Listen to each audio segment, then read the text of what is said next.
Parte na ng pagiging mabuting kaibigan ang tulungan ng best friend mo sa mga oras na kinailangan kanya. Sila na kasi ang mga taong itinuturing nating pangalawang pamilya kahit na hindi natin sila kadugo. Ikaw kapuso, magagawa mo pa rin ba ang tulungan ng kaibigan mo kahit na alam mong isang buhay na ang pareho ninyong niloloko? Dear Papa Dudut, magandang araw po sa inyo. Ismael na lamang po ang itawag nyo sa akin. 27 anyos at nagtatrabaho bilang bagger sa isang supermarket dito sa Quezon City. Galing po ako sa isang malaking pamilya. 7 kaming magkakapatid at ako ang pangatlong anak ng tatay kong tricycle driver at nanay ko na kasalukuyan namang walang trabaho. Hindi po nabiyayaan ng marangyang buhay ang pamilya namin. Ipinanganak akong mahirap at hanggang ngayon ay matanda na ako ay ganun pa rin ang buhay namin. Nakikitira lang kami sa bahay ng kapatid ng tatay ko na nag-migrate na sa ibang bansa. Bagamat kamag-anak ay buwan-buwan pa rin kaming nagbabayad ng renta sa kanila. Hindi pa kasama dito ang binabayaran namin sa kuryente at tubig. Sa kabila ng kahirapan ay may mga pagkakataon pa rin namang nakakaranas din ako ng mga bagay na minsan ay mga mayayaman lang ang may afford. Dahil ito sa kaibigan at kababata kong si Ken. Bata pa lamang kami matalik mo ng kaibigan si Ken, Papa Dudut. Kumpara sa amin ay mayaman ang pamilya nila. Uniko iho siya, sima ng tatay samantalang may sarili namang restaurant ng pamilya nila na pinamamahalaan ng kanyang nanay. Sa kabila ng magkasalungat na estado namin sa buhay ay mabilis kami noong naging magkaibigan ni Ismael. Magkatabi lang kasi ang bahay namin, Papa Dudut. Dahil only child ay lagi noong nangangabilang bakod si Ken para makipaglaro sa akin. Tapat na kaibigan kong ituring ko si Ken at kaya kong magpakatotoo tuwing kasama ko siya. At hindi ko na kailangang magpakitang tao pa. Kahit na mayaman ay hindi ako nalilimutan noon ni Ken na ambunan ng mga bagay na meron siya.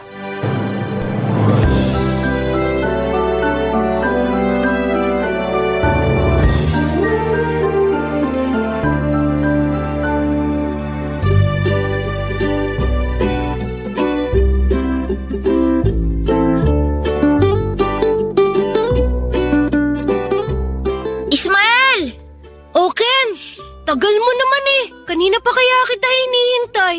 Ayaw akong palabasin ni Mami kanina eh. May tutor pa kasi ako kaya hindi ako nakapunta kaagad dito. Anong tutor? Tutor? Parang teacher din na tinuturuan ako sa mga subjects natin sa school.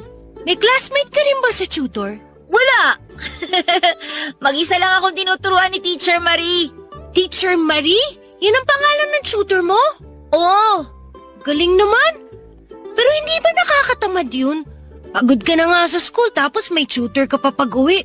Okay lang naman kasi pwede ako maglaro tsaka kumain habang nagtututor.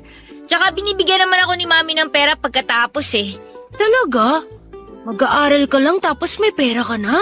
Oo, tsaka yung tutor ko na ang gumagawa ng assignment ko. Pero wag mo sasabihin sa school ah. Ibig bang sabihin yan?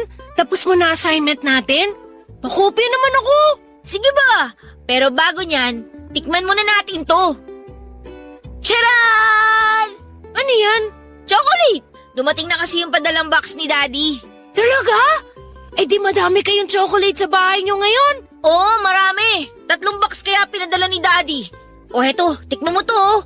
Nakakain ka na ba ng ganitong chocolate? Hindi pa eh. Wala namang kaming kamag-anak sa ibang bansa. Masarap ba yan? Oo, masarap yan. Tikman mo. Yan lagi ko pinapabili kay Daddy kasi favorite ko yan eh. May peanuts yan sa loob. Masarap nga! Ngayon lang ako nakatigam ng ganito kasarap na chocolate. Siguro mahal to. Mahal talaga yan. Galing abroad eh. Ang swerte mo naman. Araw-araw ka makakakain ng chocolate. Hindi lang chocolate padala ni Daddy. Madami rin binili si Daddy na laruan. May robot, may remote control car, tsaka basketball. Kaso hindi pa pinabubuksan ni Mami yung isang box eh. Bukas na lang daw kasi pagod siya sa trabaho. May bago ka na namang laruan? Ang sarap talaga maging mayaman, no? Huwag kang mag-alala. Meron ka ring laruan dun sa package namin. Sinabihan ko kasi si Daddy na ibili ka rin para pareho tayong may malaro. Talaga? Salamat, Ken! Ibang klase ka talagang kaibigan. Ang swerte-swerte ko talaga na nakilala kita. Paano na lang kung hindi kami lumipat dito? Eh di wala kang best friend. Oo nga eh. Naalala mo pa nung una kayong lumipat dito? Oo naman, hinabol ako ng aso nyo. Tapos tinawanan mo lang ako nun. Nakakatawa kasing itsura mo nun. Daig mo pa ang hinahabol ng tikbalang sa sobrang takot mo. Simula nun, kailangan pa kitang tawagin para makadaan ako sa harap ng bahay nyo. Kasi lagi akong tinatawlan ng aso nyo eh. Tapos lagi na tayong sabay pumasok nun hanggang sa naging magkaibigan na tayo. Mabuti na lang, kasi kung hindi tayo nagkakilala, wala akong makakalaro sa bahay. Ang hirap kaya ng walang kapatid. Mabuti ka nga, wala kang kapatid eh. Ako, sobrang dami namin. Laging agawan sa pagkain, laging agawan kung saan matutulog. Puro away kami. Ikaw, solo mo lahat. Kaya nga inggit na inggit ako sa'yo eh. Sana only child na lang din ako. Solo ko nga lahat, malungkot naman. Kaya nga kung wala akong magawa sa bahay, lagi akong tumatambay dun sa bahay nyo. Mabuti nga yun, may nakakalaro ako ng maayos. Sa bahay, ayaw ako kalaro ng mga kuya ko, tapos yung mga mas bata sa akin, puro babae naman. Gusto mo pumunta sa bahay? Buksan natin yung mga bagong laruan ko. Pwede ba? Sige, tara! Papadudot, pagsapit po namin ng high school ay sa private na nag-aral si Ken samantalang ako ay nagpatuloy naman sa pag-aaral sa public school. Sa kabila nito ay nanatili pa rin kami papadudot, ang tao ay nagbabago habang tumatanda.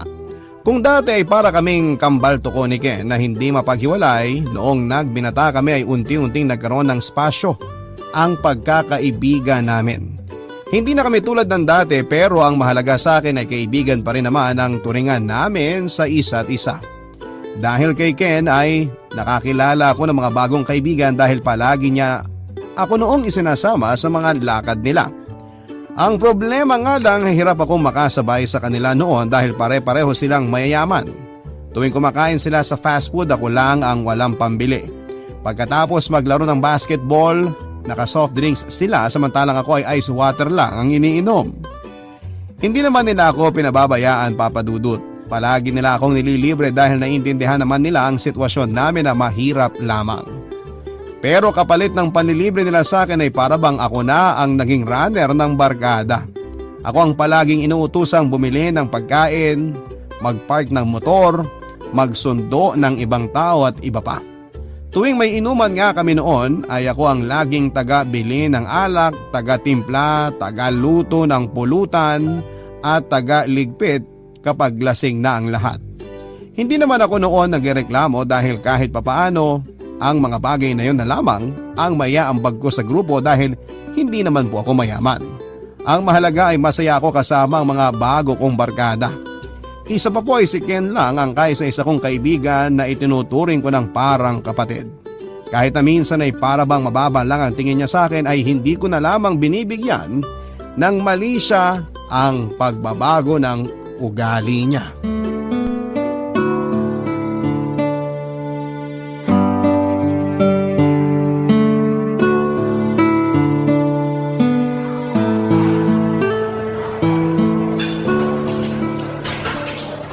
Sarap talaga kumain pagkatapos uminom, no?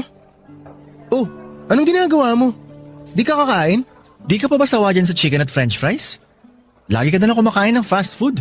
Kailangan mong kumain pagkatapos uminom para di ka magka-hangover kinabukasan. Pero bilib din ako sa'yo ha. Kahit ang lakas mo lumamon, hindi ka pa rin tumataba. Partida, puro inom ka pa. Nasa genes na namin yan. Wala talagang mataba sa pamilya namin kahit makalimang extra rice pa kami. Mabuti nga ikaw eh. Payat kahit na madami kinakain. Ako, payat kasi walang makain. Kaya nga kainin mo na yung in-order ko para sa'yo. Hindi ako sanay kumain pag nakainom eh. Tsaka madami na ako nakain kanina bago tayo nagsimula. Maiba tayo. Mabuti naman pinayagan ka ng girlfriend mo na mag-inom. Nitong mga nakaraang araw, halos gabi-gabi tayo umiinom ah. Okay na ba sa kanya na lumalabas ka tuwing gabi? Hindi. Kaya nga hindi ako nagpaalam kasi hindi naman niya ako papayagan eh. Ibig mong sabihin, Wala siyang alam na nasa labas ka ngayon at galing sa inuman? Oo, wala. Hindi ko pa siya nire-replyan hanggang ngayon. Nakapatay yung data ko para hindi niya ako matawagan. Ibang klase ka rin ha? Mas mahal mo talaga ang alak kaysa sa girlfriend mo. At least ang alak, hindi marunong magalit. Yung girlfriend ko, lahat na lang bawal. Kapag may ginawa ako, away agad. Daig pa niya asawa kung pagbawalan niya ako eh. Bakit? Sino ba siya? Girlfriend lang naman siya. Ikaw naman. Iniisip ko lang naman ng tao. Kasi baka kung ano nang nangyari sa'yo. Overprotective na ang tawag dun. Sa sobrang pagka-overprotective niya, OA na siya. Nakakasakal na. Ganun talaga kung mahal ka ng tao. Hindi rin. Kapag mahal ka ng isang tao, hahayaan ka niya na mag-enjoy. Hindi yung pagbabawalan ka para maging miserable ang buhay mo. Ang gusto yata niya mangyari, magkulong ako sa bahay. Ano ako, preso? Ano ba kasing nagustuhan mo doon at hanggang ngayon, di mo pa siya maiwan-iwan? Wala naman talaga ako nagustuhan dun eh. Nagandahan lang ako sa kanya kaya ako siya niligawan. Kaso sobrang obsessive pala niya. Lahat ng galaw ko kailangan alam niya. Kulang na lang maglagay ako ng CCTV sa ulo ko para mapanood niya lahat ng ginagawa ko. Di hiwalayan mo na siya kung ayaw mo na sa kanya. Hihiwalayan ko na talaga siya. Inaantay ko lang nasagutin ako nung kausap ko ngayon sa Facebook. Ha? May kausap ka ng iba? Oo, 3 weeks na rin kami nag-uusap. Kapag ito sinagot ako, hihiwalayan ko na talaga yung girlfriend ko. Idol! Ikaw na talaga. Paturo naman paano maging isang Ken. Nasa diskarte lang yan. Dakilang playboy ka talaga. Biruin mo, hindi pa kayo naghihiwalay ng girlfriend mo, may nakaredy ng papalit? Parang magpapalit lang ng gulong ng motor ah. Ganun lang dapat. Habang bata pa tayo, enjoyin lang natin ang buhay. Hanggat malakas pa tayo, tikim lang ng tikim. Sus! Ikaw lang makakagawa niyan kasi may itsura ka. Ako, hanggang sa panaginip ko na lang mangyayari na magkaka-girlfriend ako. Yaan mo, irereto kita minsan sa mga kakilala ko. Wag na. Magsasayang ka lang ng oras. Wala namang babaeng magkakamali magkagusto sa akin eh. Ayusin mo kasi yung sarili mo paminsan-minsan. Di ka kasi marunong dumigay. Anong hindi marunong? Lalapit pa nga lang ako. Lumalayo na yung mga chicks eh. Ay nga pala, ikaw na muna mag-uwi ng motor ko. Ha? Bakit ako mag-uwi? Sabihin mo sa girlfriend ko, ikaw na muna mag-aatid at sundo sa kanya. Sabihin mo na lang na hindi ako pinayagan ni mami mag-drive kasi grounded ako. Bakit naman? Ayoko muna makita yung girlfriend ko. Siguradong mainit na naman ulo nun sa akin kasi di ko binabasa mga message niya. Hayaan ko munang lumamig ulo niya bago ko sa hiwalayan. Hihiwalayin mo na talaga siya? Kawawa naman yung tao. Kasalanan din naman niya eh. Nakaka-turn off kaya yung mga ganong klaseng tao. Yung controlling, hindi ako puppet na kailangan niyang kontrolin. Pastahe dyan. O sige, ako na muna maghahatid sundo sa kanya. Basta ba habang nasa akin motor mo, pwede ko rin gamitin kahit saan ha? Ikaw bahala. Ayos! Papadudod hanggang sa magtapos kami sa college ni Ken ay gano'n na ang naging setup naming dalawa. Ako ang laging tagasalo kapag sawa na siya sa girlfriend niya. Laging ako ang inuutusang makipagkita, makipag-usap at minsan ay magbalik ng mga gamit lalo na kapag malapit na niyang hiwalayan ang mga nobya niya. Papadudot, alam kong hindi maganda ang ginagawa ni Ken na parang ginagawang disposable ang mga kababaihan. Pero wala naman ako sa lugar para magsalita dahil malaki ang utang na loob ko kay Ken at sa pamilya niya. Simula pagkabata ay napakalaki na ng naitulong nila Ken sa pamilya namin. Palagi sila nagpapadala ng pagkain sa bahay tuwing may sobra sila. Monthly din silang nagbibigay ng bigas para may pangkain kami. Tuwing nangangailangan ng pera si nanay ay palagi siyang lumalapit sa mami ni Ken para humiram ng pera. Malaki ang pasasalamat ko kay Ken. Kaya kahit utos-utusan niya ako ay okay lang sa akin dahil kailanman ay hindi ako pinabayaan ng kaibigan ko. Isa pa ay masyado ng personal kapag nakialam pa ako sa buhay niya, Papadudot. Baka masabihan pa akong pakialamero kaya pinipili ko na lamang ang manahimik. Baka ito pa ang maging dahilan ng pagtatapos ng pagkakaibigan namin kapag pinagsabihan ko siya sa mga maling ginagawa niya. Ayoko rin namang maging bida-bida dahil katulad nga ng sinabi ko, Papadudot, ay wala ako sa lugar para magmarunong.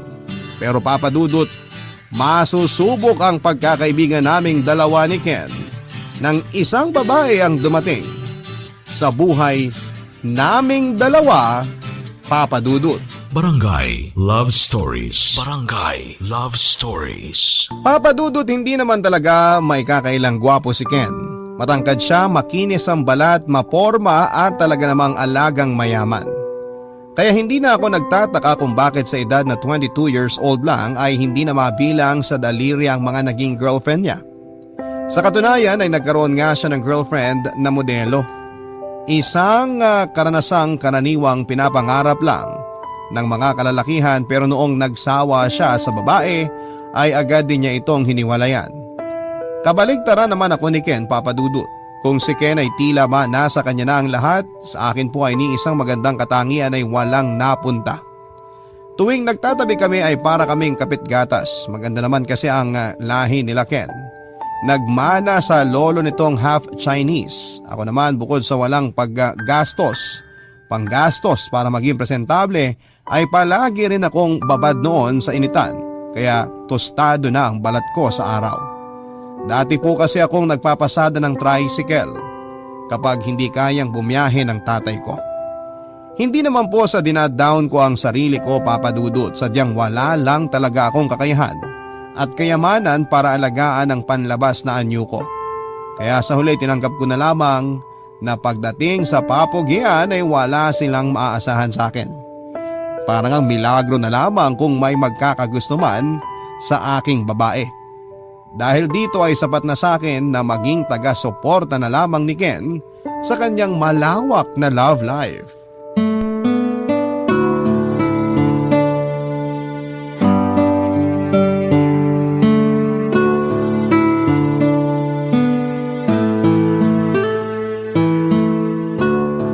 Bro, tinan mo to. Ano yan? Bagong chicks na naman? Mismo, di ba? Ganda ba? Ayos yan bro ah. Maganda. Ganyan mga tipo kong babae. Saan mo siya nakilala? Bagong empleyado sa office namin yan. Quality, no? Mas maganda to kaysa sa ex mo na model. Huwag mong sabihing pinupormahan mo yan ha. Ako pa. Alam mo naman, nalapitin ako ng magaganda. Yan tayo eh. Hanggang ngayon wala pa rin pinagbago. Chick boy pa rin. Di ka pa nasanay? Nasanay na ako. Inaantay ko na lang kung kailan ka magbabago. You mean kung kailan ako magseseryoso? Tingnan natin kung okay itong si Ara. Ara ba pangalan niya? Nax! Pangalan pa lang sexy na. Baka sakaling sa kanya na ako magseryoso, malay natin. Tapos kung kailan ka magsiseryoso, saka naman siya manloloko sa'yo no? Nakakatawa yun kung sakali. Malabong mangyari yan. Ako? Lolokohin? Malakas kaya pang amoy ko sa mga manloloko. Eh di amoy na amoy mo sarili mo. It takes one to know one, sabi nga nila, di ba? Ano namang plano mo sa Ara na yan? Popormahan mo talaga? Kapag yung nililigawan ko hindi pa ako sinagot this week, lilipat na ako dito kay Ara. Sa totoo lang, bagay naman kayo. Pareho kayong yayamanin tingnan. Parehong expensive. Walang expensive sa akin, dude. Kung type kita, period. Pero once na ma-turn off ako sa'yo, ayawan na. Hindi ka talaga nawawalan ng babae, no? Para kang cellphone. Yung tipong kaka-release lang ng bagong model, pero tinatrabaho na yung susunod. Tulad nga ng sabi ko, ganyan ang buhay, dapat ine-enjoy lang. Hindi ka ba takot na makarma? Bakit naman ako makakarma? Hindi naman ako nag-cheat ah. Alam mo yan, never kong pinagsabay ang dalawang babae. Tsaka hindi ko naman kailangan mag-cheat kung madali lang naman humanap ng iba. Iba talaga pag gwapo, no? Gwapo na, mayaman pa. Siguro hanggang pagtanda mo, hindi ka pa rin maubusan ng babae. Hindi ko naman plano maging ganito hanggang pagtanda ko eh. Siyempre darating din yung araw na kailangan ko na magseryoso sa buhay. Ikasal, bumuo ng pamilya at magkaroon ng anak. Darating din tayo dyan pero hindi pa ngayon. Ikaw ba? Kailan mo naman plano magka-girlfriend? Never pa kitang nakitang nagka-chick simula nung natuli ka. Wala eh. Malas tayo sa pag-ibig eh. Malas o baka naman may girlfriend ka na ayaw mo lang ipakilala sa akin? Bakit ko naman gagawin yun? Kung ako nagka-jowa, ipapangalandakan ko yan sa buong mundo. Kaso, wala talaga nagkakagusto sa akin eh. Lahat naman tayo may nakalaang tao para sa atin eh. Magantay ka lang. Panigurado darating din yung babaeng tatanggapin ka ng buo. Nakakainggit ka nga eh. Hawak mo love life mo. Daig mo pa yung multiple choice na lagi may options. Ganon talaga siguro kapag pinagpala. Sana maranasan ko rin yan balang araw. Mangarap ka lang boy. Wala namang bayad yun eh. Pero huwag ka nang gumaya sa akin. Once na may babaeng magkagusto sa'yo, piliin mo na agad. Huwag ka na maghanap ng options. Baka mamaya wala pang matira sa'yo. Yun kung may magkakagusto sa akin. Meron yan. Magtiwala ka lang sa sarili mo. Sa mga sumunod na linggo ay nabalitaan ko na lamang na magkasintahan na pala sina Ken at Mia Papadudut. Hindi na po ako nagtaka dahil daig pa ni Ken ang mga diploma sa panliligaw. Wala po akong nakitang babae na humindi sa kanya. Magaling siyang magmanipula, kaya naman madali lang siyang magpaikot ng mga tao. Sa kabilang banda ay nakaramdam ako ng kaunting awa kay Mia dahil puso niya ang magiging bagong laruan ni Ken. Maganda si Mia Papadudut. Sa lahat ng naging girlfriend ni Ken ay sa kanya ako pinaka nagandahan. Pasok na pasok kasi siya sa mga tipo ko ng babae. Matangkad, balingkinita ng katawan, mahaba ang buhok at malinis manamit. Elegante siyang tignan, nangungusap ang mga mata kahit na hindi nakangiti. Siya yung tipo ng babaeng mahirap mapasiguro ang pinakamasayang araw na nangyari sa akin, Papadudut. Lumipas nga ang mahigit 5 buwan ay unti-unti rin nagsawa si Ken kay Mia. Expected ko na yon, Papadudut. Dahil kalimitang 5 buwan lang talaga nagtatagal si Ken sa mga nagiging kasintahan niya. Pero ang pinagtataka ko, kahit sawa na si Ken kay Mia ay ayaw pa rin niya itong pakawalan.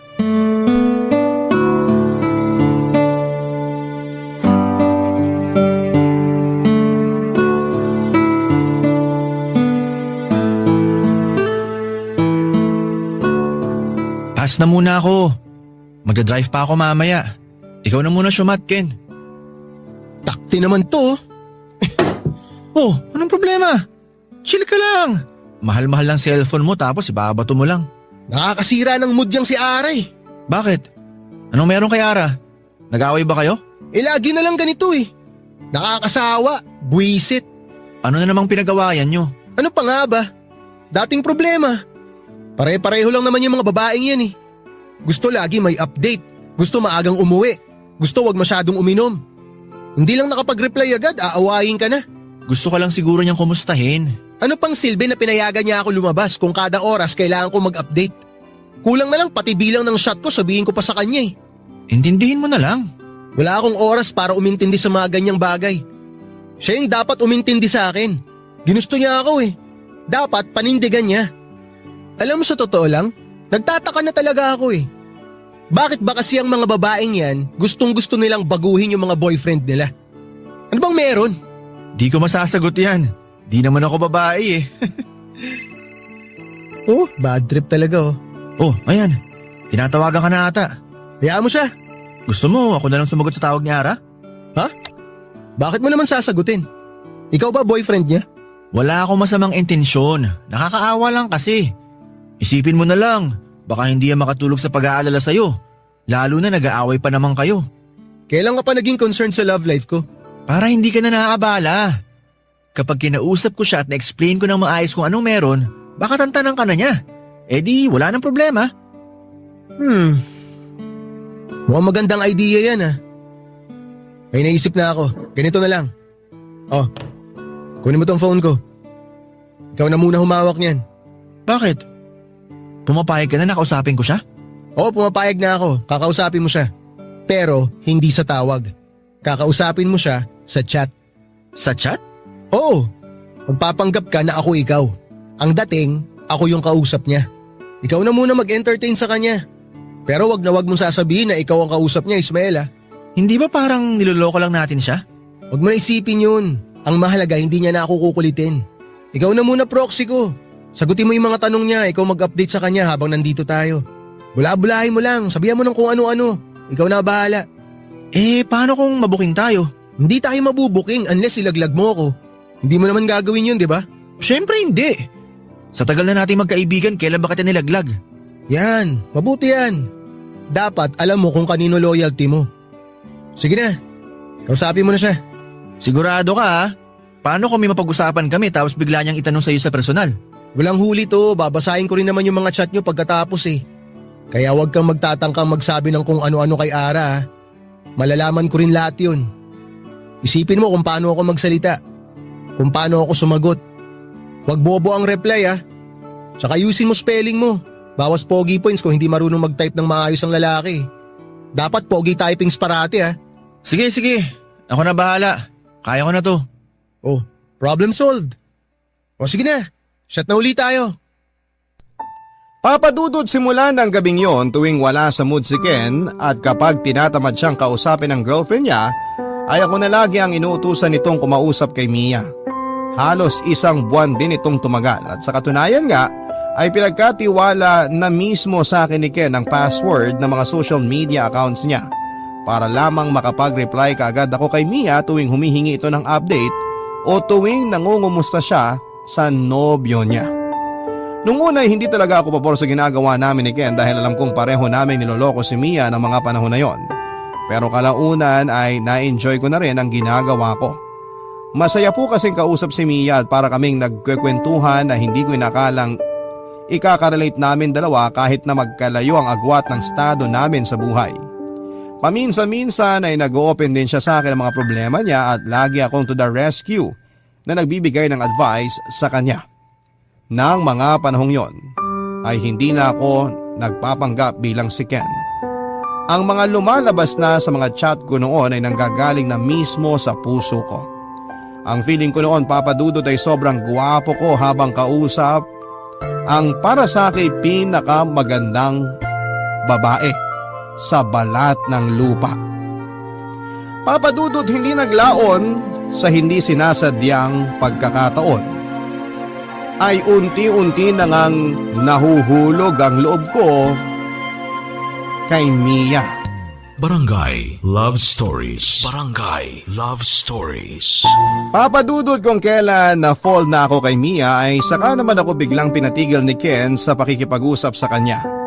Hindi na noon maganda ang relasyon nilang dalawa at pinag-iisipan na ni Ken kung hihiwalayan na ba niya si Mia. Nalungkot ako na nawala na ako ng pagkakataong makausap ang babaeng gusto ko pero sa parehong pagkakataon ay masaya akong sa wakas ay tuluyan na siyang makakawala mula kay Ken. Hindi po kasi deserve ni Mia na maloko. Masakit mang aminin pero alam ko kung gaano katindi ang pagmamahal ni Mia kay Ken. Nakakasama lang ng loob dahil hindi ito makita ni Ken at ang tingin lang niya kay Mia ay parang gamit na kapag pinagsawaan na niya ay ibabasura na lamang niya basta.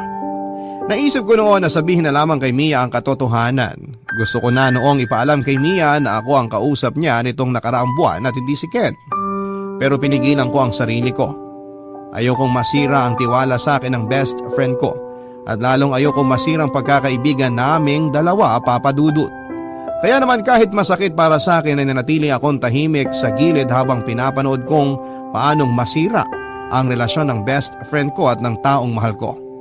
Hanggang sa dumating na nga po ang araw na nag-decide na si Ken na tuluyan ng hiwalayan si Mia.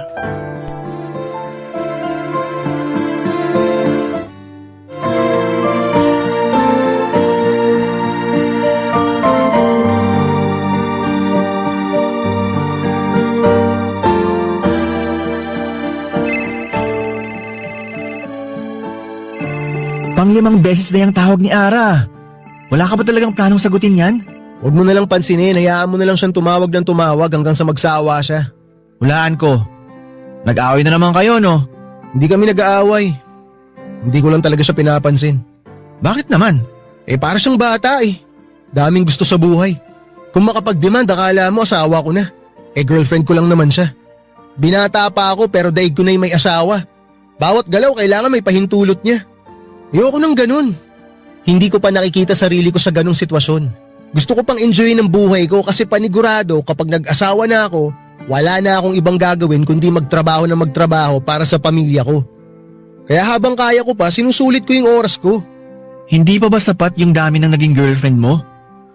Bahala ka. Baka maubuso ka ng babae dyan. Hindi naman ako mawawala ng babae. Daming babae dyan. Tsaka hindi ko naman nakikita yung si Ara na wife material. Baka mamaya kapag pinakasalan ko siya, maaga akong mamatay dahil sa konsumisyon. Bakit di mo pa gawin ngayon? Gawin ang alin? Hiwalayan siya para matapos na. Humahanap lang ako ng tiyempo. Wala pa ako sa mood gumawa ng kadramahan ngayon eh. Ayoko masira araw ko. Pinapahaba mo lang yung paghihirap ng tao eh. Tapusin mo na lang ngayon para wala ng problema. Bakit ba mas marunong ka pa sa akin? Ikaw pa talaga mag-uutos sa akin? Eh hindi mo pa nga nararanasan magkaroon ng girlfriend sa buong buhay mo? Naawa lang kasi ako kay Ara. Naawa o baka naman may gusto ka na sa kanya? Ano?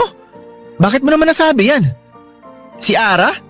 Magkakagusto ako sa kanya? Hindi ah. Masyado naman yata mataas pangarap ko kapag nagkagusto pa ako sa kanya. Wala ako sa level niya. Masyado siyang mataas. Kapag pinangarap kong isang katulad niya, para ko lang sinusukit yung buwan. In short, mahirap siyang abutin. Nagtanong lang naman ako, dami mo nang sinabi. Maganda naman talaga si Are. Kaya hindi na ako magtataka kung magkagusto ka man sa kanya. Wala nga akong gusto sa kanya. Wala talaga. Ako pa lolokohin mo. Nabasa ko lahat ng messages mo sa kanya nung nagpapanggap ka pang ako. Kung hindi in love ibig sabihin ng mga chat na yon, ewan ko na lang. Maniwala ka sa akin bro. Hindi talaga. Ayoko namang sirain yung bro code ng barkada. Alam ko namang bawal jowain ng ex ng isa't isa. Kaya hindi ko magagawa sa inyo ang bagay na yun. Oh, chill ka lang. Wala namang problema sa akin kahit ligawan mo pa si Are. Malay mo, siya na pala yung hinihintay mong babae sa buhay mo. Malabo na mangyari yan. Ikaw talaga? Hindi lang babae pinapaasa mo. Pati ako na kaibigan mo, papaasahin mo rin? Huwag mo na akong bigyan ng pantasya na hindi magkakatotoo. Masyado kasing mababa tingin mo sa sarili mo eh. Ano nang nangyari sa Love is Blind? Di ba nga sabi nila wala sa panlabas na anyo yan, kundi sa laman mismo ng puso mo? Sus! Sa mga pelikula lang nangyayari yan. Sino babae naman ang hahanap ng pangit? Yung naghahanap ng true love. Yung totoong lalaki na magmamahal sa kanila at hindi sasaktan ng puso nila. Yun ang gusto ng mga babae, seryoso sa pag-ibig. Hindi pogi ang hanap nila, kundi yung lalaki na magmamahal sa kanila ng totoo. At sa'yo pa talaga nang galing yan? Maniwala ka sa akin, dude. Marami ng experience ng best friend mo. Kala mo naman totoo. Bahala ka nga dyan. Gagawin mo pa akong hopeless romantic eh. Concerned lang din ako sa'yo. Baka tumanda kang binata, sige ka. Bahala ka. Parang tanga.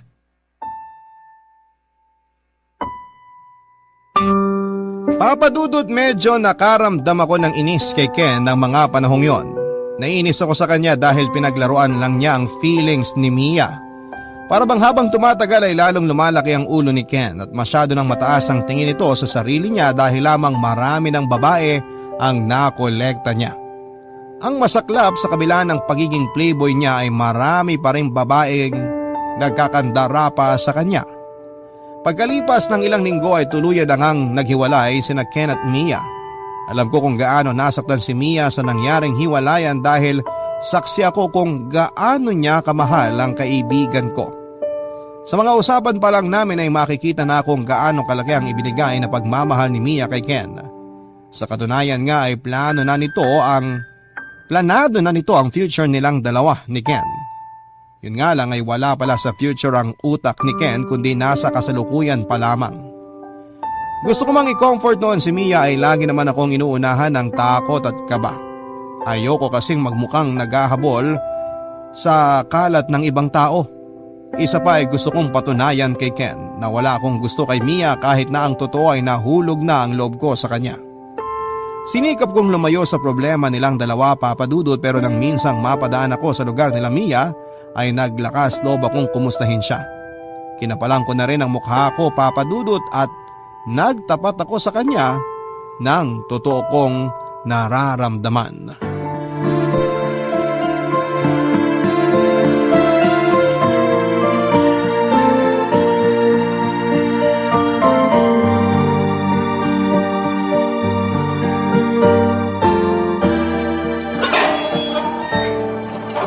Ismael? Naparito ka. May kailangan ka ba? Kasama mo ba si Ken? Hindi. Hindi ko kasama si Ken ngayon. Ako lang mag-isa. Anong meron? Anong ginagawa mo rito sa amin? Napadaan lang ako dito sa lugar nyo. Alam kong malapit lang tong bahay nyo kaya naisip ko na kumustahin ka. Ganun ba? Akala ko naman pinadala ka ni Ken para kausapin ako. Inaasahan mo ba na pupuntahan ka ni Ken? Hindi naman. Nagulat lang ako nung nakita kita rito. Lagi kasi kayo magkasama ng taong yan eh. Kung nasan siya, lagi ka ring nandun. Magkaibigan na kasi kami simula pagkabata eh. Natural lang na lagi kami magkasama. Kumusta na pala siya? Si Ken? Huwag mo nang alalahanin yun. Lagi namang nasa mabuti ang kalagayan nun eh. Tsaka, may bago na siyang girlfriend. Hindi na ako magugulat dyan. Parang nagpapalit lang siya ng damit kung magpalit ng girlfriend eh. Ikaw, kumusta ka na? I'm okay. Thanks for asking. Still hurting pero kinakaya. Wala eh. Nagmahal ako ng maling tao eh. Sobra akong umasa sa thought na baka magbago siya. Baka mabago ko siya. Pero sarili ko lang pala niloloko ko. Saka na lang siguro magbabago yun kapag bumalik na sa kanya yung pinaggagawa niya. Siguro nga. Pero sana wag na niyang hintaying mangyari yun. Kasi hindi niya alam kung gaano kasakit ang maging broken-hearted. Kumpara sa kanya, laro-laro lang yung ginagawa niya, hindi niya alam nakakasakit na pala siya. Wag mo nang isipin yun. Siguradong matindi ang balik ng karma sa kanya. Tsaka mag-move on ka na rin sa kanya. Mahirap mag-move on eh. Lalo na kung sobra-sobra mong minahal yung tao. Huwag kang mag-alala. Darating din yung tamang tao para sa'yo na magmamahal din sa'yo ng sobra. Malay mo, kausap mo na pala ngayon yung hinahanap mo. Ano? Ikaw talaga sobrang joker mo. Pero totoo, Totoo na. sabi nga nila, hindi naman nasusukat sa itsura yung pagmamahal eh. Kaya… Wait lang. Sorry. Seryoso ka ba sa sinasabi mo? Oo, seryoso ako, Ara. Simula nung nagkausap tayo, na-develop na yung feelings ko sa'yo eh. Nagkausap tayo? Kailan? Nung magkakasama tayo nila Ken? Hindi ko alam kung dapat ko bang sabihin to sa'yo pero gusto ko lang malaman mo na may pagkakataon noon na ako nagpapanggap na Ken tuwing kachat mo siya. Ako nakakausap mo ng mga panahong magkaaway kayo ni Ken. Yung late night talks na umaabot ng umaga, ako yun, hindi si Ken. Hindi naman ako ganon ka-dense, Ismael. Alam ko na hindi si Ken ang nakakausap ko noon. Halata naman eh. Pero ang hindi ko alam, hindi ako aware na ikaw pala yun. So you mean kasabwat ka niya? Magkasama kayo sa panloloko sa akin? Hindi naman sa ganun. Naaawa lang ako sa'yo noon kaya ako pumayag na gawin yun. Kung naaawa ka sa akin, dapat binigyan mo na lang ako ng heads up kung saan papunta yung relationship namin ni Ken. Hindi yung sinabayan mo pa siya sa kagaguhan niya. Nakakadismaya sa totoo lang. Pero ano pa bang magagawa natin? Tapos na ang lahat. Wala nang sense kahit na magalit pa ako sa'yo. Para saan pa, di ba? Sorry, hindi ko na-realize na sobrang mali na pala yung ginagawa namin noon. Mukhang mali nga talaga ako ron. Pero na-enjoy ko na kasi yung mga kwentuhan natin eh. Kaya tinuloy ko na. Sorry din pero hindi ko maibibigay sa'yo yung gusto mong mangyari. Pwede tayong maging friends pero not more than that. Isa pa, I don't date guys who are friends with my exes. I'm sorry, Ismael. Wala yun. Sa totoo lang inaasahan ko na to. Pero at least nasabi ko na yung totoong nararamdaman ko. Hindi nga lang maganda yung kinalabasan pero ayos na yun. Mabait ka namang tao eh. Hindi ko lang alam kung bakit nagtsatsaga ka maging kaibigan ng isang tulad ni Ken. Hindi mo deserve na maging sidekick lang ng taong hindi marunong rumespeto sa feelings ng iba. Hindi ko naman pinakikialaman yung friendship nyo ha. Alam kong malalim ng pinagsamahan yung dalawa pero hindi mo ba naisip na baka he's keeping you close para lang ma-validate yung pagiging narcissist niya? Sorry hindi ko naman kayo pinag-aaway pero something to think about. Hindi naman siguro ganun si Ken. May itinatago rin naman bait yun kahit papano. Oh well, good luck na lang sa inyong dalawa. Kung wala ka nang tatanungin, medyo busy kasi ako ngayon eh. Baka may lakad ka pa. Pwede ka nang mauna. Sige, mauna na ako. Pasensya na sa abala.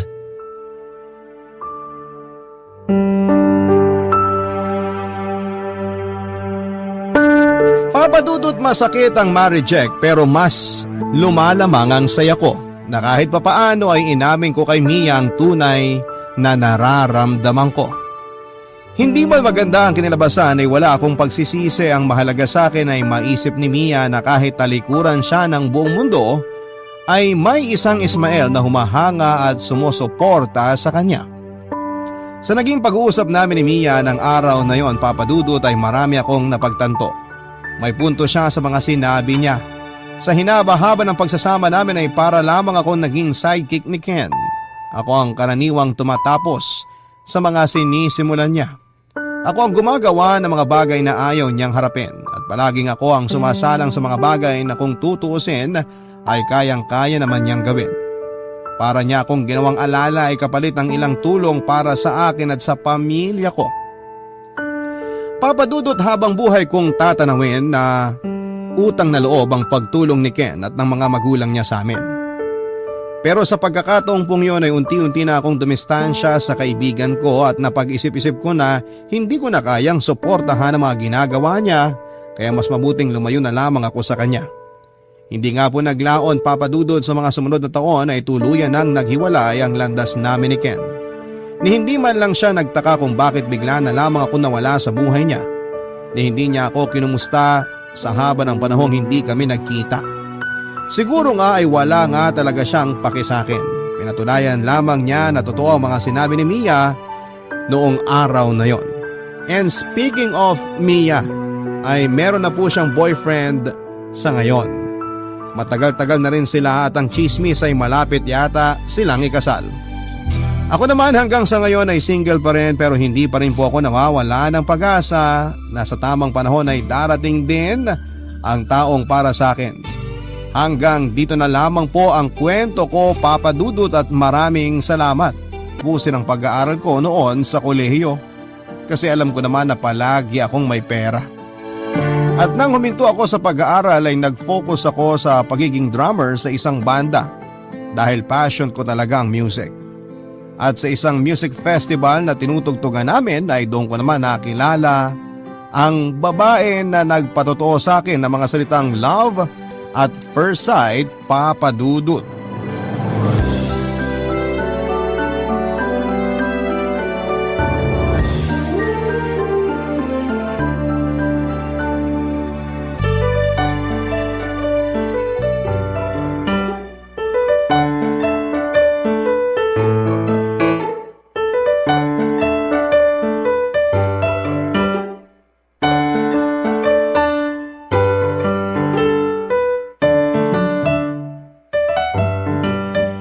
Uy, Aldrin, nandiyan ka lang pala.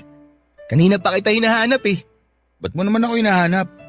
Ay nga pala, niligpit na mga gitara. Kapag nakuha ko na yung talent fee natin, pwede na tayong sumibat. Wala ka na bang panggas? Gusto mong yosi? Hindi yung mga yan ang dahilan kung bakit kita hinahanap. Ha? Ano pala? Bro. Nakita ko kasi na kinakausap mo kanina yung host nitong music festival eh. Ah, si Aika? Aika ba yung pangalan niya? Yung chinita na tisay tapos medyo hindi katangkaran? Oo, siya nga. Madalas na kasi siyang host ng mga music festival. Kaya kilala ko na rin siya. Ang ganda naman ng pangalan niya. Bagay na bagay sa ganda ng mukha niya. Itong tropa ko, mukhang tinamaan ka kay Aika ah. Ang ganda kasi talaga, bro. May boyfriend na ba yun? Ang alam ko, wala. Ihikan kasi yun sa grabe kong rumakit. Kaya walang oras mag-love life. Sakto pala eh. Anong sakto? Di ba may girlfriend ka? Wala na. Mag-iisang buwan na akong single. Talaga ba? Parang nung isang linggo lang, nakita ko may kadate kang babae ah. Wala na rin yun. Nakadate ko lang naman ng isang beses yun pero wala ring dating eh. Ang bilis mo naman magsawa. Hindi man lang umabot sa second date. Ganun talaga. Kesa magsayang pa kami ng mga laway at oras namin sa isa't isa. Aldrin, favor naman oh. Pakilala mo naman ako kay Aika. Mukhang tinamaan talaga ako eh. Palagi ka naman tinatamaan basta nakakita ka ng tisay. Iba talagang tama ako ngayon bro. Mukhang magtitino na ako this time. Sus! Ilang beses ko na rin narinig sa'yo yan. Iba nga talaga ngayon, Pexman. Oh, bro. Ayan si Aika oh. Mukhang dadaan dito sa pwesto natin. Pakilala mo ako ha. Dali na. Ngayon lang naman ako hihingi ng pabor eh. Libre kita ng yosi mamaya. Pati na rin ang alak hanggang malunod ka. Sige na. Basta ipakilala mo lang ako sa kanya, please. Sige na. Kaya relax ka lang. Papalapit na siya dito eh. Hi Aika. Hi Aldrin! Ang ganda ng tugtog nyo kanina. Talaga? Nagustuhan mo? Oo, ang tas kaya ng energy ng mga tao nung kayo na yung tumutugtog sa may stage. Ang galing nyo nga eh. Hindi naman masyado. Sakto lang. Aray! Oh, bakit? Wala. Biglang sumakit tong tagiliran ko. Parang biglang may sumiko. Oo nga pala. Tropa ko sa drummer ng banda namin, si Chris. Chris, si Aika. Hi Aika. Nice to meet you. Ang ganda mo pala talaga sa malapitan. Ang bilis mo namang mambola, Chris. Pero nice to meet you din. Kailangan ko na rin palang umalis kasi mag-aayos pa ako ng mga gamit ko. Okay, sige. Bye, Aika. Babay din sa inyo.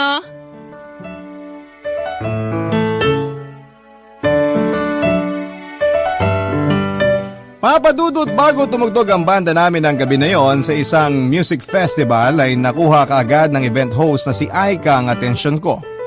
Sobrang ganda niya kasi ng mga oras na yon. Hindi makapal ang makeup niya, nakalugay lang ang mahabang buhok niya at ang sexy rin ng suot niyang dress na bumagay sa katawan niya. Siguro ang pinaka gusto kong parte ng mukha niya ay yung mga mata niya na ngumingiti kasabay ng mga labi niya. Kaya nga hindi ko hinayaan na matapos ang gabi na yon na hindi ko ulit siya nakakausap.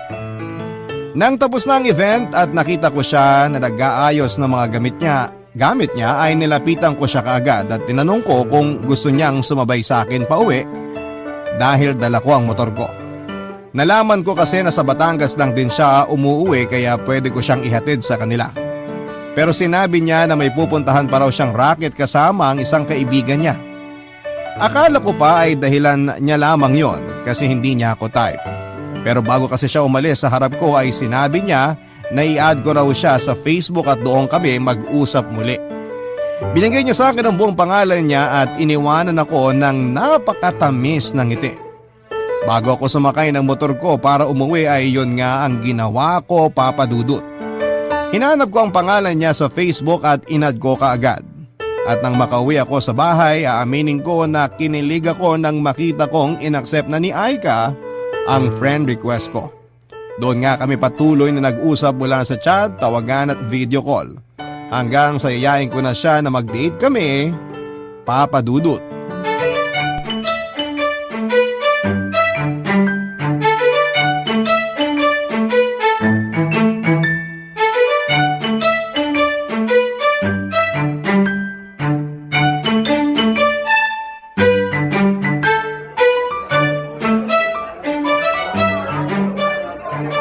Nagustuhan mo ba yung kape dito?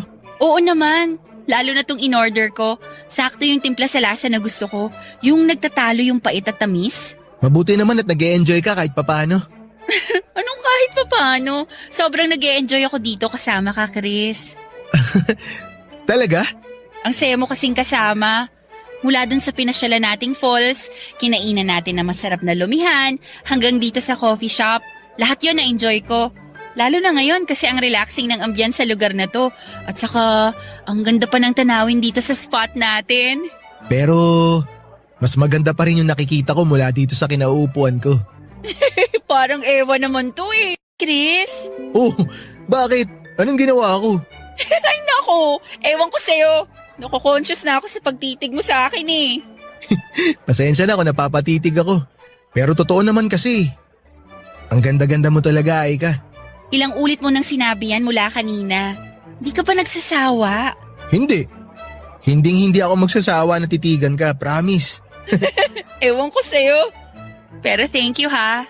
Thank you para saan? Para dito, sa pamamasyal natin, road trip, saka food trip. Sobrang nag-enjoy talaga ako kasi ngayon lang ako nakapamasyal ng kagaya nito. Naging busy rin kasi ako sa mga racket ko. Kaya ayun, nawala na ako ng oras para mag-enjoy. Nakwento nga ni Aldrin sa akin na certified lagarista kang araw. Medyo, kasi kailangan eh. Breadwinner kasi ako, tapos may 5 ako mga kapatid na pinag-aaral ko ngayon. Ang dami mo palang mga kapatid? Oo, ang sipag kasing magmahala ng parents ko. Ayun nga lang, maagang kinuha sa amin si nanay, kaya kailangan ko rin kumayod ng maaga. Umalis muna ako sa bahay namin sa La Union kasi mas malapit ang Batangas sa mga racket na pwede kong pasukin. Nakakamiss lang talagang makasama si tatay at yung mga kapatid ko. Pero wala eh. Kailangan kong tiisin yung lungkot para hindi kami pare-parehong magutom at maghirap. Alam mo, ang swerte ng pamilya mo sa'yo, lalo na ng mga kapatid mo. Kasi nagkaroon sila ng isang mapagmahal na ate na kagaya mo. Maswerte rin naman ako sa kanila kasi pinagbubuti nila ang pag-aaral nila bilang kapalit ng mga pagsisipag ko sa mga racket ko. Ikaw ba? Anong pinagkakaabalahan mo bukod sa pagbabanda? Wala masyado. Paanong wala masyado? Bukod sa pagro-road trip at food trip, wala na ako ibang trip na gawin sa buhay. Ibig sabihin, wala kang ibang trabaho o responsibilidad sa buhay? Wala. Kasi sapat naman yung monthly allowance na pinapadala sa akin ni Mami. Minsan nga sobra pa eh. Ang sarap naman ng ganong sitwasyon. Sana lahat kasing swerte mo sa buhay. Kasi ako, parang sinalo ko yata 90% ng problema sa mundong to. Mabuti na lang talaga kahit nakakaramdam ako ng pagod sa pagiging breadwinner ko, nasusuklian naman yun ng ngiti at yakap ng mga kapatid ko. Basta makita ko lang sila na masaya, masaya na rin ako. Masaya ako kahit minsan nakakapagod ang magkaroon ng ganitong klaseng buhay. Papadudot na ikwento naman na sa akin ng katropa kong si Aldrin na lagarista nga daw si Aika. Pinapaso ang iba't ibang racket para lamang kumita ng pera. Kilala niya na kasi ito dahil mas matagal nang nagbabanda sa akin si Aldrin. Madalas daw talaga si Aika ang kinukuha na host sa mga event at small time na music festival na tinutugtugan niya. Pero hindi ko inaasahan noon na ganon pala talaga siya kalakas na rumakit. DJ na siya sa isang online radio, pumupunta pa siya sa mga event para mag-host, kumakanta sa resto bar tapos nagmo-model din siya. Ang kwento nga ni Aika ay panganay siya sa 6 na magkakapatid at wala na siyang nanay. Ang tatay naman niya ay nagkaroon ng sakit sa bato at kailangan na i-dialysis ng 2 beses sa isang linggo.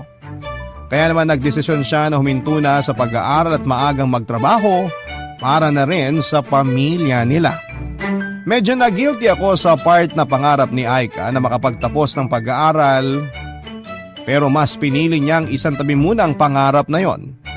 Nagsakripisyo siya para sa mga kapatid niya samantalang ako ay may choice ako na mag-aral, pero mas pinili ko na huminto dahil lamang sa tinatamad ako.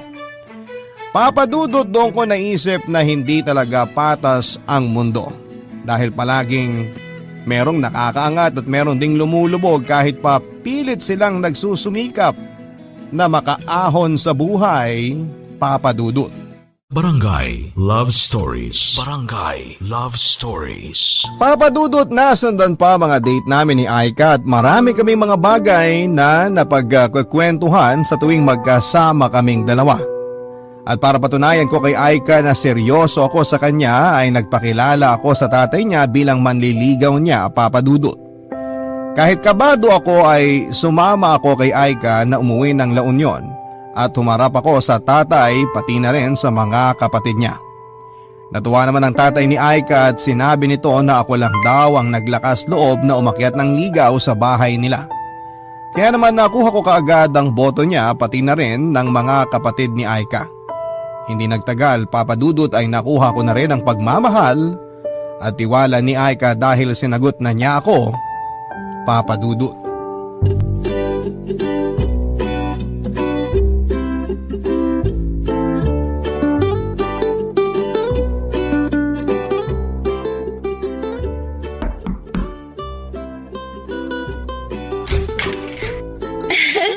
Ikaw pala yan, Chris. Kala ko naman poging jowa ko nang kumakatok dito sa pinto ng apartment namin ni Aika.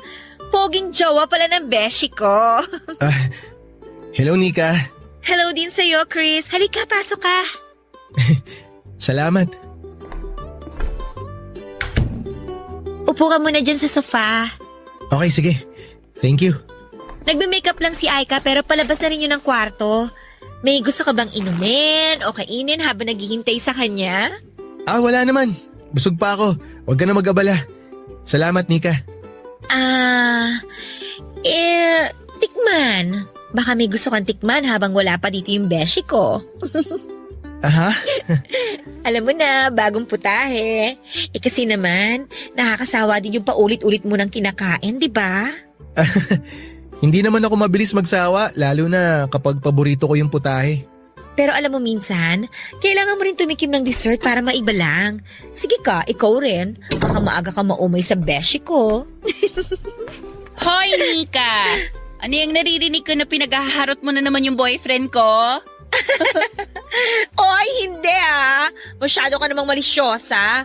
Pinapayuhan ko lang na next time magdala siya ng pagkain kasi nauumay na ako sa mga cup noodles natin dito sa apartment, no? Kahit parang iba yung narinig ko bago ako lumabas ng kwarto? Oo nga, ano ka ba? Yun talaga yung sinabi ko. Tsaka hindi ko kaya type yung boyfriend mo. O siya, sige na, babalikan ko lang yung nilalaban ko. Ingat ka sa racket mo, Beshi ha. Tsaka i-text mo ako, okay? Oo, magti-text agad ako sa'yo.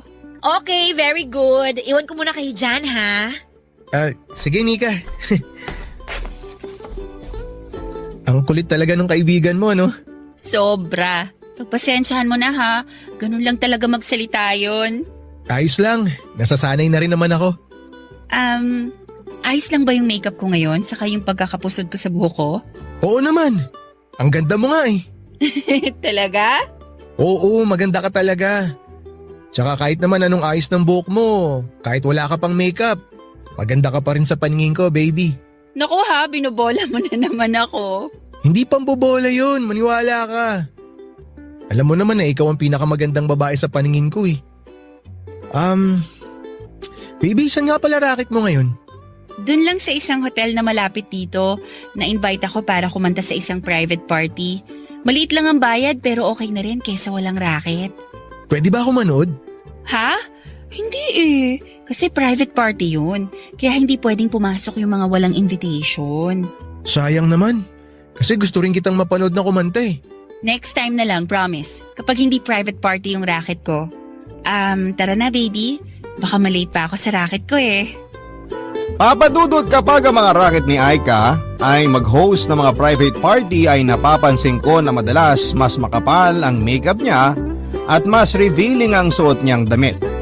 Medyo malaki pa naman ang dibdib niya kaya mas lalo yung nagmumukhang revealing.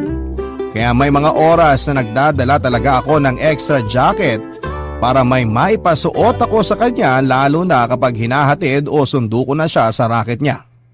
Mabuti na lang talaga, Papadudot, kahit papaano ay may motor ako kaya nagagawa ko siyang sunduin at ihatid.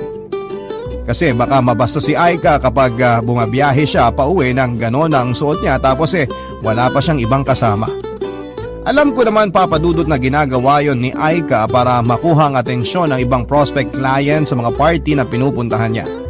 Na hindi lang husay sa pag-host sa event o pagkanta ang meron siya. Kung hindi pati na rin ang magandang mukha niya at sexy na katawan.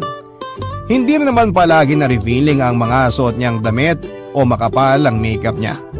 Depende yon sa mga racket na pupuntahan niya. Alam naman din niya ang limitations niya sa ginagawa niya. Hindi siya yung tipo na madikit sa mga tao lalo na sa mga lalaki. Alam niya kung papaano dumistansya kapag iba na ang gustong i-offer ng mga taong nakapaligid sa kanya at may tiwala ko sa kanya na kahit papaano na kaya niyang protektahan ang sarili niya, Papadudot.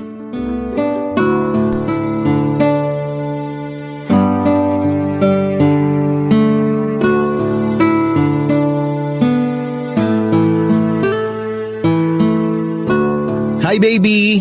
Malapit na ako sa studio, ikaw, nasaan ka na?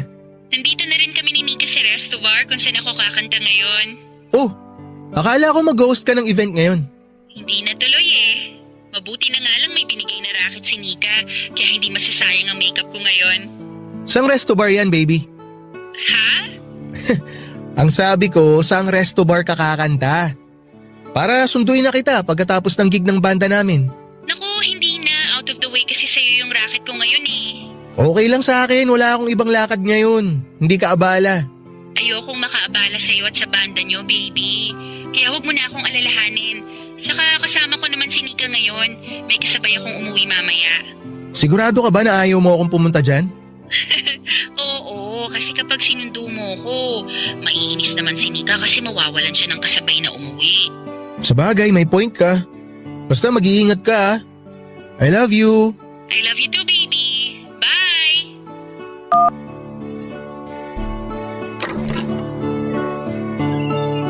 Mabuti naman at dumating ka na, Chris.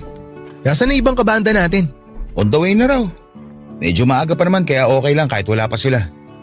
Bakit pala hindi mo kasama si Aika? May racket siya ngayon? Anong racket niya? Mag-host ba siya ng event? Hindi hosting eh. Kakanta raw siya sa isang resto bar. Saang resto bar daw yun? Hindi ko nga alam eh. Hindi niya na sinabi. Sayang naman. Kasi kung magtatagal siya doon, pwede sana tayong dumiretso doon pagkatapos ng gig natin. Yun nga rin yung sabi ko sa kanya. Pero ang sabi naman ni Aika, kasama niya raw si Nika kaya hindi ko na kailangan sumunod dun. Si Nika yung maingay na babaeng kasama niya sa apartment, di ba? Yung pinakilala niya nang minsan dumalaw tayo doon sa kanila. Oo, siya nga yun. Alam mo, sa totoo lang, hindi ko gusto yung dating ng babae na yun. Oh, bakit naman? Kasi masyado siyang maingay? Ganun lang talaga yung si Nika pero mabait naman yun. Mukha naman talaga siya mabait. Kaya lang kasi, may naririnig ako tungkol sa kanya. Ha? Ano naman yun? Ang sabi kasi nung isang kabanda natin, nag-escort service daw yung si Nika. Hindi nga ako naniniwala kasi diba, ang kailangan dun maganda. Pero naisip ko na sexy naman si Nika. Kaya hindi imposible yun kahit hindi siya kagandahan. Uy, grabe ka naman kay Nika, bro. Baka naman chismis lang yan. Sana nga chismis lang. Kasi kung hindi, baka mamaya ibang racket na pala yung binibigay niya sa girlfriend mo. Kaya bantay-bantayan mo rin si Aika ha. Bago pa lang ang relasyon niyo. Kaya sigurado ako na marami ka pang hindi alam tungkol sa kanya. Papadudod, si Nika ang madalas na nakakasama ni Aika sa mga racket niya. Kung anong revealing minsan ng mga sinusuot ni Aika ay mas revealing ang mga damit ni Nika at mas makapal din ang makeup nito. Tapos medyo bastos pa ang mga salitang lumalabas sa bibig niya. Madalas nga ay sinasaway na siya ni Aika sa mga pagmumura niya o kaya ay bastos na mga salitang sinasabi niya. Tinatawanan ko lang yon kahit ang totoo ay medyo naiilang ako sa mga kilos niya. Sa totoo lang din, papadudod ay hindi ko gusto na madalas siyang sinasamahan ni Aika. Pero syempre ayoko namang maging controlling na boyfriend sa kanya at mas nauna nang nakilala ni Aika si Nika. Sino ba naman ako para kontrolin siya sa mga bawat kilos at desisyon na ginagawa niya? Sigurado naman ako na kahit ganon si Nika, hindi nito na-impluensyahan si Aika ng kahit na anong tungkol sa masamang bagay na ginagawa niya, papadudot. Barangay Love Stories. Barangay Love Stories. Papadudot, medyo nainis rin talaga ako sa mga sinabi ng kaibigan kong si Aldrin tungkol kay Nika. Ang dating kasi sa akin ay parang ang bilis niyang maniwala sa mga chismis na halata namang hindi totoo. Kahit na gano'n ang ugali, pananalita at kilos ni Nika, imposible na pasukin niya ang gano'ng klase ng trabaho. At mas imposible na maging bayarang babae rin ang girlfriend ko. Siguro ay binase rin ni Aldrin ang pananamit at makeup ni Nika ang naging panguhusga niya. Ganon naman kasi talaga ang tao, hindi ba? Mas nauuna pa tayong manghusga sa kung ano ang nakikita ng mga mata natin at sa mga naririnig ng mga tenga natin. Minsan ay hindi na tayo gumagawa ng paraan para malaman kung ano ba talaga ang totoo sa hindi. At yon ang bagay na kinainis ko kay Aldrin. Hindi siya dapat naniniwala sa mga naririnig niya mula sa ibang tao. Pero hindi ko na lamang pinahalata sa kanya kasi alam ko naman na concerned lamang din siya sa akin. Pati na rin sa girlfriend kong si Aika. Siguro nga hindi pa talaga ganong katagal ang relasyon namin ni Aika, papadudod, pero sapat na ang panahon na nakasama ko siya para makilala ko siya bilang isang malinis na babae. Isa siyang mapagmahal na anak, kapatid at girlfriend. Yun ang paulit-ulit kong tinatatak sa isipan ko. Kahit minsan napapansin ko na rin ang mga kakaibang tingin na ginagawa niya sa mga matatandang lalaki o kaya ay foreigner na lumalapit sa kanya at nag-aabot ng calling card sa mga event na pinupuntahan niya, papadudot.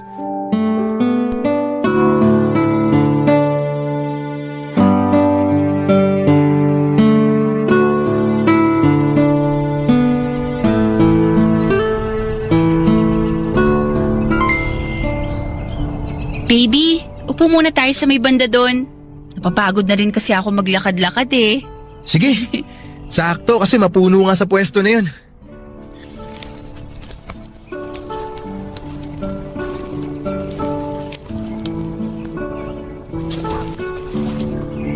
Oh, dito ko mo po, baby.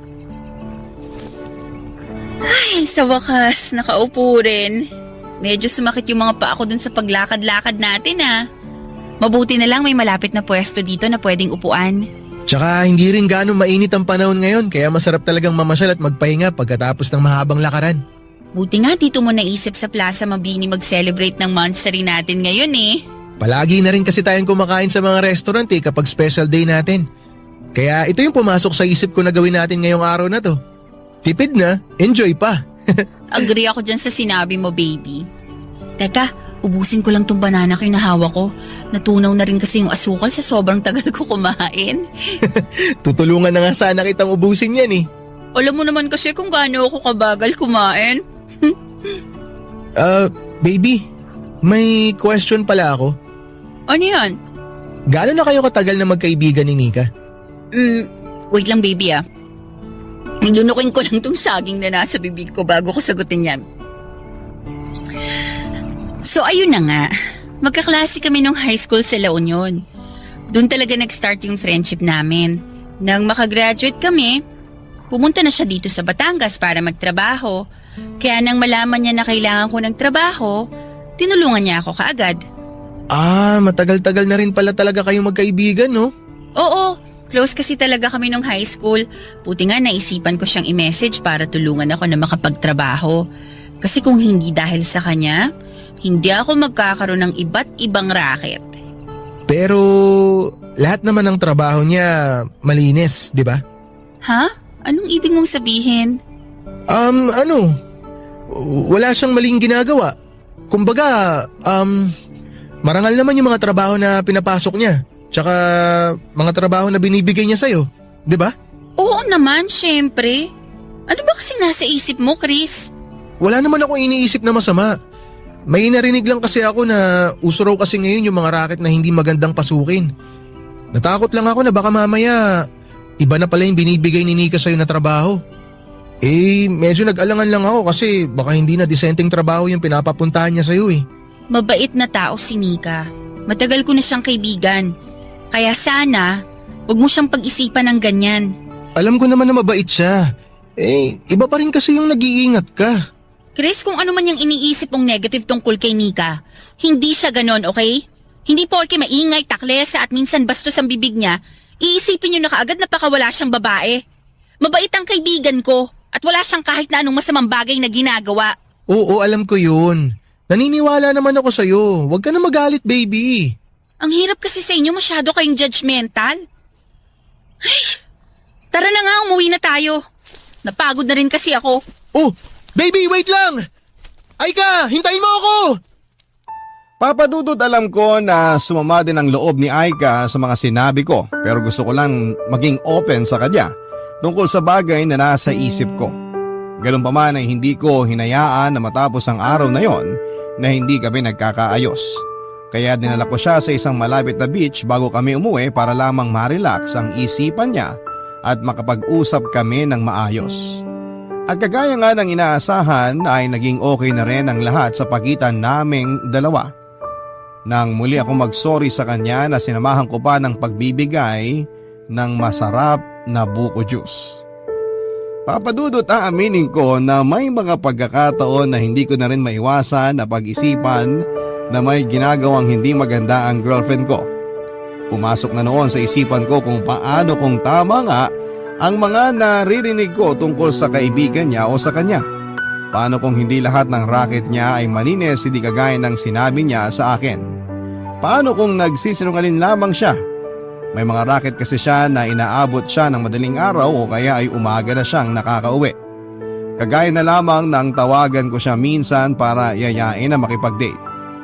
Gabi na rin yon at gusto ko sana na mag-road trip kaming dalawa pero ang sabi niya, rumaraket daw siya ng event hosting para sa isang private company. Nag-offer ako na sunduin siya pero tumanggi siya dahil baka raw matagalan pa siya bago makauwi, papadudot. Umaga na nang i-text niya ako na nasa bahay na siya para magpahinga. Kapag mga ganong oras ang racket niya ay sobrang bibihira siyang magpasundo o magpahatid sa akin, papadudot. Para bang ayaw niya na makita ko kung sino ang mga kasama niya. Hindi rin kasi siya nagpo-post sa social media niya ng tungkol sa racket na yon. Alam ko na hindi naman lahat ay kailangang i-post. Pero kilala ko kasi si Aika na mahilig mag-promote ng mga niraracket niya kagaya ng pag-host ng event, modeling, pagdi-DJ sa radio online at kung ano-ano pa. Pero kapag rumaracket siya na madaling araw sa mga private party na sinasabi niya ay hindi niya yon na pinapaalam sa mga kaibigan niya o followers sa social media. Pero hindi naman siya palaging ganon. May mga oras pa rin na nagpapasundo siya sa akin kapag gusto niya na dumiretso kami ng pamamasyal pagkatapos ng racket niya. Kagaya na lamang nang tawagan niya ako isang gabi para magpasundo siya sa akin kinabukasan sa isang condo hotel. Doon daw kasi ang racket niya at gusto niya na mamasyal kami kinabukasan. Yun ang araw na kahit kailan ay hindi ko makakalimutan, Papa Dudut.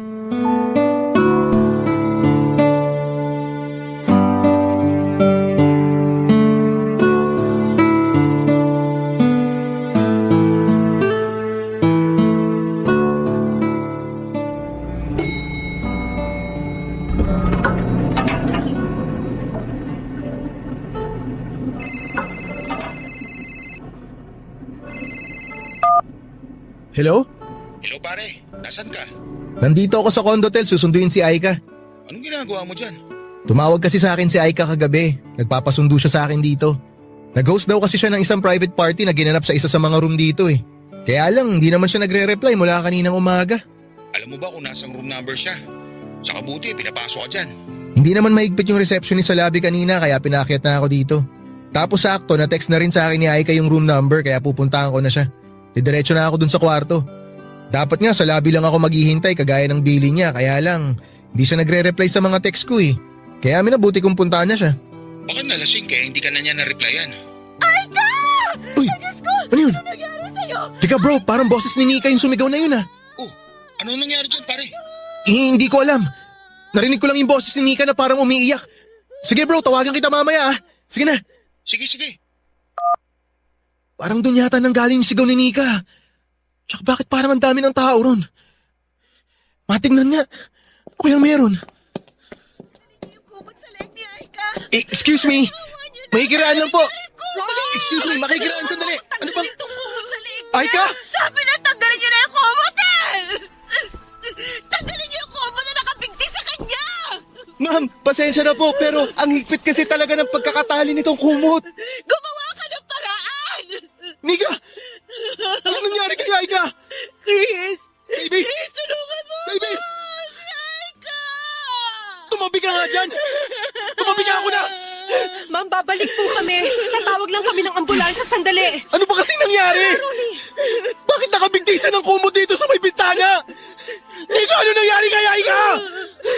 Hindi ko rin alam eh. Kasi Aika! nagtaka na lang ako kung bakit hindi siya sumasagot sa mga tawag ko. Tapos nang puntahan ko nga siya dito sa condo hotel, sinabi ng receptionist na nag-check out na raw yung foreigner na kasama ni Aika sa kwarto na to. Foreigner? Akala ko ba may private party siya na pinuntahan dito? Anong foreigner? Leche namang kumot to, bakit tayo matanggal? Kasi Chris, hindi naman talaga private party yung pinunta ni Aika dito. Yung foreigner na client niya, yun ang dahilan kung bakit siya nandito. Kaya nga kinabahan na ako nang hindi siya sumasagot sa mga tawag ko eh. Tapos nang dumating ako dito, nag-request na ako na ipabukas yung pinto ng kwarto kung nasan si Aika. Tapos, nakita na namin siya nakabikti dito sa may bintana. Chris, sigurado ako na yung foreigner na yun na may gawa nito kay Aika. Chris, pinatay niya si Aika. Pinatay niya yung kaibigan ko. Ayaw matanggal yung kumot! Wiset! Aika! Bakit ba kasi napakahigpit ng buhol na to? Aika! Aika! Aika, baby! Aika, Baby, ililigtas kita! please! Ililigtas kita, Aika! Huwag ka bibitaw, parang awa mo na! Huwag ka bibitaw, huwag mo ko iiwan, Aika! Baby! Aika! Papa Dudut, sa sobrang pagkataranta ko ay nahirapan talaga akong kalasin ang kumot na mahigpit na nakabuhol sa liig ni Aika. Nanginginig na rin kasi ang mga kamay ko habang ginagawa yon at nang sa wakas ay matanggal ko ang buhol. Sinubukan ko pa siyang i-CPR dahil alam ko rin kung paano gawin yon pero bigo na akong mailigtas ang buhay niya. Medyo nakamulat ang namumulang mga mata ni Aika na para bang naghirap talaga siya bago mawalan ng hininga. Namamaga at nangingitim ang mga labi niya at malamig na ang kanyang balat. May ilang pasa din siya sa kanyang katawan at nangingitim na ang kanyang leeg dahil sa pagkakabigti ng makapal na kumot doon. Hindi nagtagal ay dumating na rin ang mga pulis at ambulansya, Papa Dudut. Dahil kadarating ko lamang din na halos na mga oras na yon ay wala ako masyadong naibigay na impormasyon sa kanila kung hindi yung ginawa ko lang na pagkalas ng nakasabit na kumot sa bintana at nakabigti sa leeg ni Aika.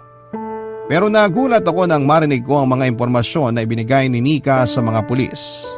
Sinabi ni Nika na may client daw sila na foreigner na nag-book kay Aika para sa kwarto na yon. Nagtaka ako kasi ang alam ko talaga ay mag-host ng party si Aika. Pero bakit isang tao lang ang tinutukoy ni Nika? Doon ko nalaman ang katotohanan na part-time pala si Aika bilang female escort sa mga foreigner na nagbibigay ng extra service. Pigil ang mga luha ko habang nakikinig pa ako sa ibang detalye na ibinigay ni Aika sa mga pulis, Papa Dudut. Nang gabi raw na yon ay iniwan niya si Aika na nakangiti sa may pinto ng condo hotel. Kumuway pa raw sa kanyang foreigner na nasa loob bago siya umalis. Pero nang umaga na ay nagtaka daw siya kung bakit hindi na raw sumasagot si Aika sa mga text at tawag niya kaya nag-decide na siyang balikan ito. Nalaman niya mula sa receptionist na umalis na nga raw ang naka-check-in na foreigner sa kwarto na yon at naiwan daw ang kasama nito. Kaya doon na raw kinabahan si Nika. Nang hindi sumasagot si Aika mula sa loob ng kwarto ay nag-request siya sa staff na piniting buksan ang pintuan at doon nga ay tumambad sa kanila ang malamig ng katawan ni Aika na nakabigti gamit ang makapal na kumot na nakapulupot sa may bintana. Papadudot sa sumunod pang investigasyon ay nalaman namin na mayaman pala ang foreigner na kasama ni Aika ng gabi na yon. Kaya hindi kaagad ito nakasuhan. Sinabi nito na iniwan nitong buhay si Aika sa loob ng kwarto at iniwanan pa nga ng maraming pera na nakita naman sa loob ng bag ni Aika. Ang pinapalabas ng foreigner noon ay kinitil ni Aika ang sarili niyang buhay na alam kong napaka-imposibleng mangyari. Una sa lahat ay bakit niya gagawin ang bagay na yon malaki ang takot niya sa Diyos. Paano niya magagawang ibigti ang sarili niya napakahirap ibuhol ng makapal na kumot tapos sa may bintana pa. At wala siyang dahilan para tapusin ang buhay niya dahil napakarami pa niyang pangarap para sa pamilya niya.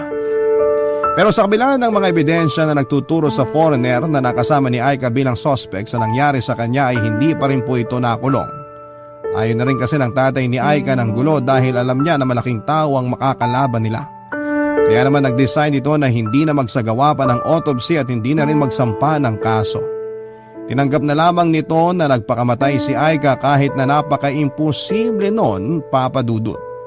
Mabigat para sa akin ang bagay na yon dahil gusto kong mabigyan ng katarungan ang pagkamatay ng babaeng pinakamamahal ko.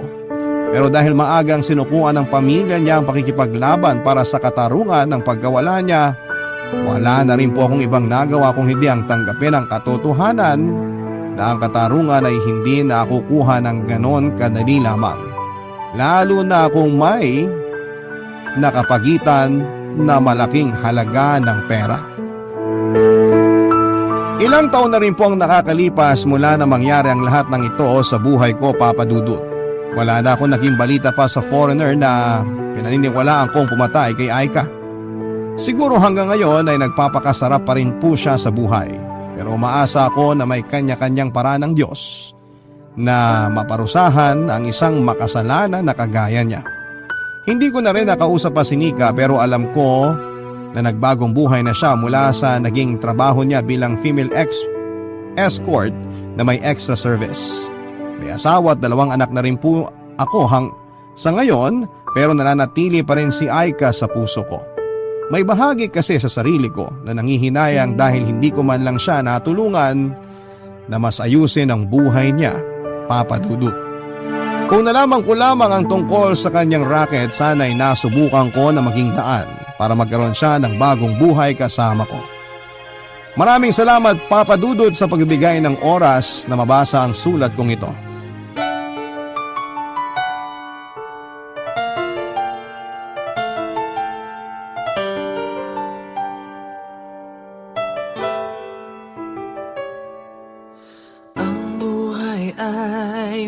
mahiwaga, laging may lungkot at saya. Sa Papa Dudut Stories, laging may karamay ka.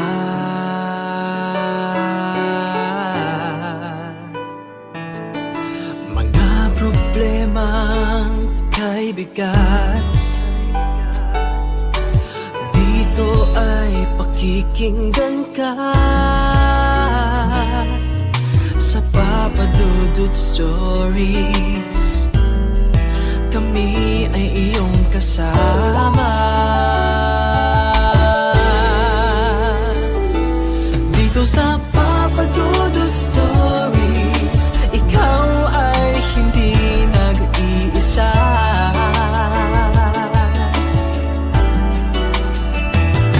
Dito sa Papa Dudut Stories, may nagmamahal sa'yo. Papa Dudut Stories, Papa Dudut Stories,